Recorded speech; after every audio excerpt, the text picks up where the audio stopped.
Bonjour chers internautes de IGFM.sn, nous avons le plaisir de recevoir aujourd'hui comme invité M. Raymond Ndiaye, responsable de la communication du SNTP, La Poste. Bonjour M. Ndiaye. Bonjour Arona. M. Ndiaye, la situation, l'actualité au niveau de La Poste est marquée par une sortie d'un des syndicats de la boîte qui fait état d'une situation très délétère de La Poste. Qu'en est-il réellement? Merci Arona pour l'opportunité qui m'est offerte aujourd'hui de pouvoir parler d'abord à nos chers usagers et les clients, à la population sénégalaise tout entière, ensuite aux travailleurs que nous sommes et à l'État du Sénégal pour éclairer l'opinion en ce moment où la confusion est la chose la mieux partagée et la contre-publicité de notre entreprise va de bon train. C'est une situation vraiment qui est très compliquée. On parle même de vos clients qui sont en train de vous quitter. Alors, aujourd'hui, quel est le message que vous envoyez à ces clients maintenant pour les rassurer quand même? Je dois d'emblée dire que nous ne sommes pas là pour commenter la sortie de qui que ce soit concernant la situation de la maison. Ce n'est pas notre priorité, ce n'est pas notre ligne syndicale aussi. Aujourd'hui, nous nous inscrivons sur la dynamique véritablement d'abord de rassurer la clientèle. Parce qu'aujourd'hui, il faut le dire, la Poste est une entreprise fiable et viable. Aujourd'hui, nous travaillons dans l'optique de pouvoir proposer justement à nos usagers une nouvelle approche de service public. Et vous savez très bien, dans le rôle de service public universel qui nous est dévolu, nous devons concourir à la cohésion sociale. Voilà, pour permettre justement aux citoyens sénégalais, où qu'ils puissent être, de pouvoir justement bénéficier de ces produits et services.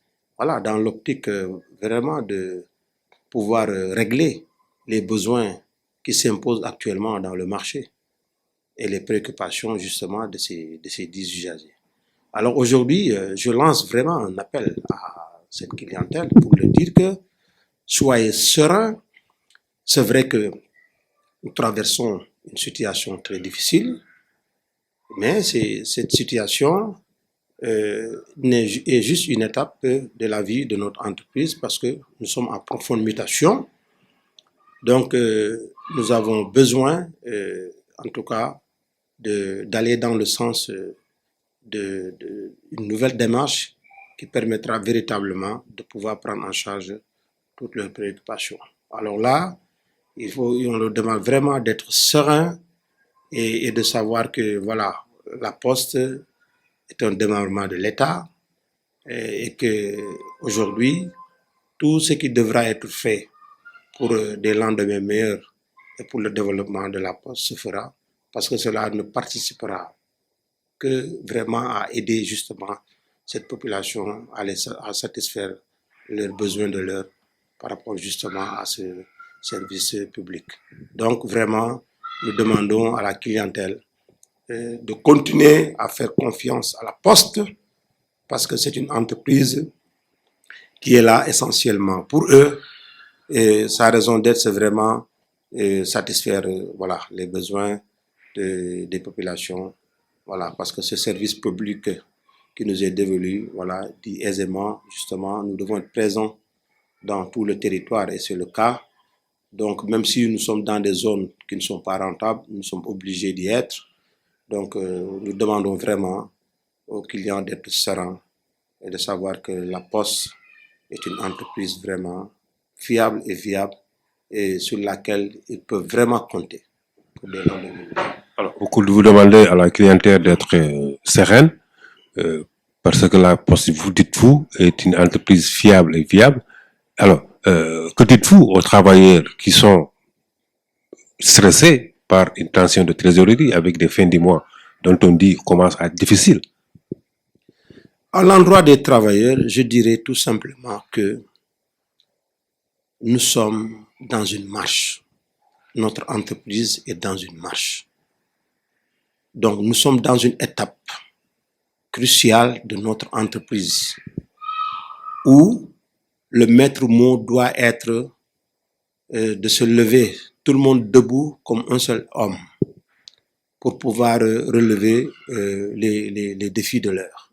Aujourd'hui, des discours comme l'heure est grave ne sont plus d'actualité.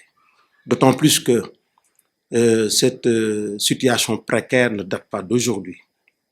Donc, avec la nouvelle équipe qui est là de la direction générale, nous avons tous constaté que la Poste a des difficultés.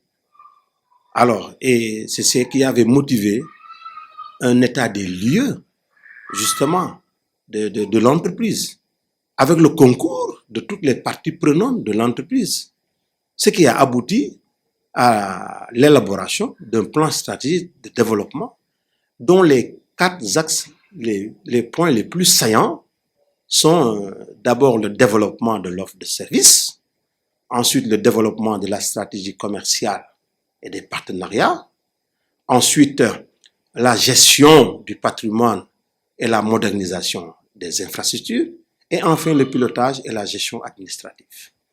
Donc ces points saillants du plan stratégique de développement ont été partagés et validés par l'ensemble des travailleurs. Et ceci, il faut le rappeler, en février 2020, nous avons été en séminaire pour justement valider ce plan avec tous les acteurs. Et jusqu'au moment où je vous parle, il n'y avait pas eu d'objection de qui que ce soit par rapport à ce plan stratégique. Il a été validé à l'unanimité. Juste après ce séminaire, nous avons vécu, nous l'avons subi. La pandémie du coronavirus est venue juste en mars, où on a découvert le premier cas. Et après, voilà, ça a touché tout le monde. Et la Poste n'est pas en reste. Donc, on a vécu cette situation, que nous continuons de vivre d'ailleurs. Bon, c'est vrai que les tendances sont baissières, mais bon, nous sommes toujours conscients de jouer la carte de la prudence. Alors, pour dire que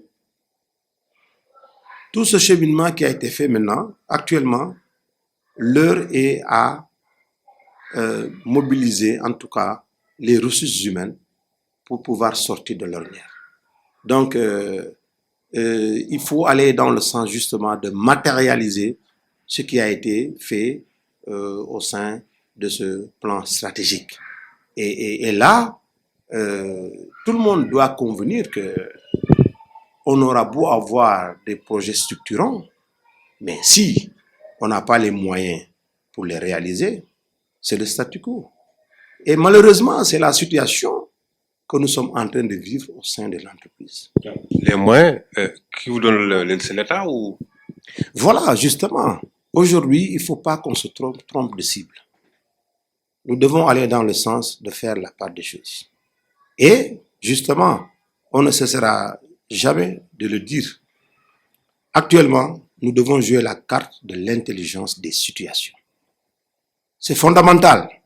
Parce qu'aujourd'hui, l'État, c'est lui le propulseur. C'est lui qui doit permettre à la Poste de relancer la production. Aujourd'hui, la rémunération du service public, c'est un secret de polichinelle. Tout le temps, nous le disons. Depuis 1985, c'est la même situation que nous vivons. Il n'y a qu'en 2000, cette année, où ils ont quitté le 1,3 milliard pour maintenant parler de 2,6 milliards. Mais 1,3 milliard en 1985, on est en 2021. Aujourd'hui, le contrat de performance qu'on avait signé, on était à 11,5 milliards. Mais l'État doit s'arranger pour que ces 11,5 milliards puissent entrer dans la Poste chaque année. Aujourd'hui, c'est ça le problème. C'est-à-dire, ce soutien de l'État, c'est ça qui fait défaut. Et il faut que les travailleurs le sachent. Tant que l'État ne met pas la main dans la pâte, la Poste ne pourra pas bouger. Donc, il ne faut pas que nous nous trompions de cible. Il faut qu'on sache faire la part des choses et avoir le sens des priorités. Et à ce sujet, nous invitons l'État vraiment à comprendre que la Poste joue un rôle déterminant dans le dispositif de l'État. Le service public, c'est quelque chose de fondamental. Et je l'ai dit tout à l'heure, c'est un aspect qui doit concourir à la cohésion sociale. C'est un outil extrêmement fondamental à l'échelle nationale. Donc aujourd'hui, nous notons avec intérêt cette volonté réelle du président de la République à accompagner l'État. On a tenu des conseils de ministres sur la poste. Il y a beaucoup de choses qui ont été faites. Actuellement, nous avons signé la convention d'être croisés avec l'État. Il y a beaucoup de choses qui ont été faites. Mais, malheureusement, malgré cette volonté du président de la République, les services compétents en la matière traînent les pieds. Ça traîne les pieds. À la limite même, ils versent dans le dilatoire. Donc aujourd'hui, mais aujourd'hui, il faut le dire, la situation actuelle, à titre d'exemple, là, l'État nous devait 42 milliards sur les bourses de sécurité familiale. Et jusqu'au moment où je vous parle, il n'y a que 15 milliards qui ont été remboursés, il y a de cela quelques mois, qui ont été remboursés, et jusqu'au moment où je vous parle, l'État nous doit 27 milliards. Ils ont viré, en tout cas dans le compte de la Poste au sein du Trésor, 15 milliards, dont l'accès ne nous est pas encore autorisé pour des problèmes internes à leur niveau. Alors, il faut que les travailleurs le sachent. Au moment précis où je vous parle, il n'y a pas d'argent dans les caisses de la Poste venant de l'État, dans ce moment précis. Et dans ce moment précis, il faut que les gens sachent que l'État du Sénégal reste nous devoir 27 milliards sur la dette, la créance de la Poste sur les bourses de sécurité familiale. Ça, c'est un aspect fondamental. L'autre aspect, nous sommes en train de payer les bourses de sécurité familiale. Nous sommes en train de payer 2 trimestres. Et l'État n'a fait qu'un virement d'1 trimestre.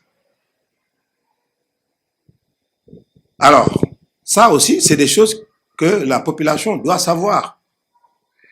Sur les 15 milliards qu'ils devaient donner, qui devaient constituer, en tout cas, les 2 trimestres, ils n'ont versé qu'un seul trimestre. Ce qui n'a rien à voir avec les 15 milliards qu'ils ont dit loger dans notre compte au sein du Trésor et pour lesquels nous n'avons pas encore accès pour raisons internes à leur niveau, organisation interne. Ça, ce sont des choses voilà, qui montrent nettement voilà, ce manque de diligence, ce manque même, je dirais, de volonté, voilà, de pouvoir gérer les urgences de l'heure au sein même de l'entreprise. Parce qu'aujourd'hui, cette crise que nous sommes en train de vivre, en majeure partie, c'est accru à cause justement de ces lenteurs. Donc, c'est le moment aujourd'hui de lancer un appel vraiment, un appel pressant, voilà, à l'ensemble de ces acteurs, ces services compétents qui ont en charge, en tout cas, de pouvoir gérer l'ensemble de ces dossiers. Et même à ce titre, la convention de la dette croisée, nous avons signé cette convention en 2017. Alors, ce qui est ressorti de cette convention était que le montant de la dette qui s'élevait à 174 milliards devrait servir à recapitaliser la Poste. Mais aujourd'hui, la situation est comme telle. Donc, quand on réunit tous ces ingrédients, on se rend nettement compte que il y a un manque notoire de diligence de la part de ces services. Malgré la volonté réelle du président de la République. Le président de la République, il a cette volonté ferme d'accompagner la Poste. Il a cette volonté ferme de développer la Poste. Mais au sein des services compétents à la matière pour vraiment gérer ces aspects, ça traîne. Le sous-comité interministériel pour la restructuration de la Poste, là-bas nous sommes très bien représentés. Ils sont en train de faire le travail. Nous osons espérer que, bon, ils arriveront à des conclusions qui seront au profit, en tout cas, des travailleurs que nous sommes. Et là, bon, il faut encourager vraiment et demander aussi beaucoup plus de diligence. C'est le moment aujourd'hui, en lançant cet appel au président de la République. Nous sommes dans une période pré-électorale. Nous avons la filiale EMS qui a un courrier hybride qui est basé au Potou. Nous lançons un appel aujourd'hui au président de la République de donner le marché des confections des listes électorales à EMS Sénégal, qui est une filiale du groupe La Poste. On a un courrier hybride très performant de dernière génération au sein de toute l'Afrique de l'Ouest. Ce sont ces genres d'actions que nous attendons de l'État pour pouvoir arriver à pouvoir gérer correctement, voilà, ce service public qui nous est dévolu. Et là, vraiment, nous demandons vraiment au chef de l'État de pouvoir nous donner ce marché de confection des listes. Voilà. La Poste peut très bien jouer ce rôle, mais le Sénégal est là. Et en parlant de filiales, nous avons Poste Finance qui est dans son processus de bancarisation pour permettre à la clientèle, aux clients dont je parlais tout à l'heure, de pouvoir avoir accès au crédit. Donc ça, c'est de grands chantiers qui sont là, qu'on a mis sur place. Mais, encore une fois, il va falloir que le président de la République, voilà, nous aide davantage pour que nous puissions, voilà, matérialiser tout cela et qui ne seront que les conclusions du plan stratégique de développement. Et nous demandons solennellement au président de la République de nous recevoir parce que les gens ne parlent pas le même langage. Ce qui se dit au sein de l'entreprise, ce qui se dit au sein de la clientèle et la position de l'État, nous devons harmoniser tout cela. Nous avons intérêt à harmoniser tout cela. Nous avons intérêt à aller à jouer la carte de la concorde. Nous devons parler le même langage parce qu'il n'y a pas deux postes ici, il y a une seule poste. Et la réalité qui prévaut actuellement à la poste, elle est une seule, il n'y en a pas 50.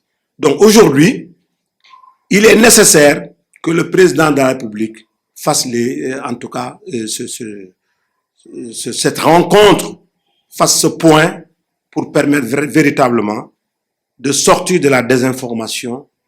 Nos organisations syndicales sont allées les rencontrer, ils ont pris des mesures allant dans le sens vraiment de contrecarrer justement cette concurrence déloyale. Parce que, vous le savez, entre l'opérateur qui est la Poste et le régulateur qui est l'ARTP, il est là pour organiser la concurrence. Donc aujourd'hui, même ce qui était notre domaine réservé est empiété. Donc ce sont des actions, des choses comme ça du moment qu'il faut étudier lucidement et avec beaucoup de diligence. J'insiste beaucoup sur ce mot parce qu'actuellement, nous ne pouvons plus attendre. La Poste est dans une situation où nous ne pouvons plus attendre. Il faut que cette volonté du chef de l'État qui est manifeste se voit, se matérialise à travers ces services compétents qui doivent faire le job. C'est ça la triste réalité. Il faut que ces gens-là matérialisent la volonté manifeste du président de développer la Poste. Il faut qu'ils le matérialisent à travers justement les missions qui leur sont dévolues. Aujourd'hui, c'est ça aujourd'hui la donne. Donc nous le disons et nous le réitérons, Monsieur le Président de la République, son Excellence Monsieur Macky Sall, les postières et les postiers du Sénégal veulent vous rencontrer. Donc aujourd'hui, nous, organisations syndicales, nous avons déjà rencontré le ministre directeur de cabinet du président de la République. Nous avons rencontré le secrétaire général du gouvernement. Nous avons rencontré le porte-parole de la présidence. Tout ça dans la dynamique de pouvoir justement harmoniser ces positions tripartites que je viens de citer tout à l'heure. Donc, Monsieur le Président de la République, nous dans notre mission, au sens élémentaire du terme, de défendre les intérêts matériels et moraux des travailleurs, nous vous demandons de nous accorder, de bien vouloir nous accorder une audience pour que nous puissions lever toutes les questions de l'heure et développer la Poste. Ce plan stratégique de développement. Ok. Merci. On est au terme de cet entretien et j'espère bien que le chef de l'État va vous entendre et vraiment vous accorder enfin cette audience.